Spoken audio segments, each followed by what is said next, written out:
Hey guys, I wanted to touch on how the smiling critters took over Doggolet and turned it against us. No! Leave me! Please! Just go! Run! I understand that there are those who are skeptical, but please listen to me and watch this video to the end. I have 3 hypotheses as to how this phenomenon occurred, and I think the last hypothesis is the most accurate. There's a scene with Dog Day where he mentions that he is the last of the smiling critters, but for all that, he's strangely alive and chained to a wall with no legs at all. It is likely that Catnap destroyed all the other members of the smiling critters immediately after, realizing that they were not under the control of the prototype, as Ollie points out in one of the Catnap scenes.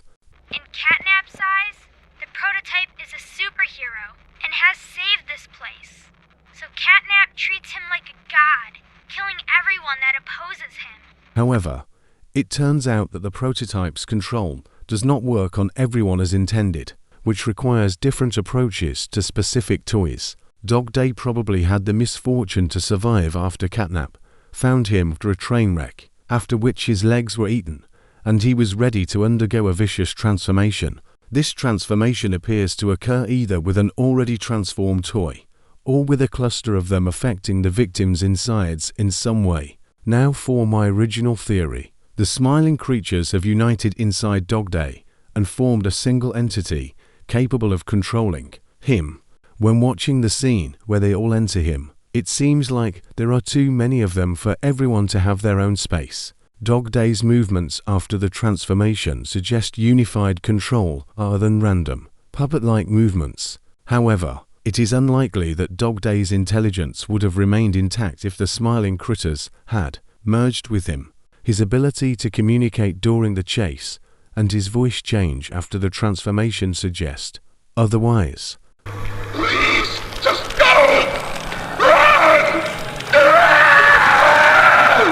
My secondary theory suggests that the smiling critters devoured Dog Day's insides to replenish what they had eaten. Dog Day's description of the smiling creatures wanting to get under our skin and devour us supports this idea. The screams of agony that Dog Day lets out before he is completely possessed indicate that they are consuming him until he is just a shell that allows them complete control. Please! Just go! Run! The smiling critter's behavior is due to their fear of the prototype, who will do to them what he did to Dog Day: destroy anyone who disagrees with his beliefs. Those under Catnap's influence are rewarded with toys and staff that defy the prototype. Catnap. The prototype is his god, and this is what he does to heretics. These little toys follow Catnap to avoid that very fate, and in return, they are fed.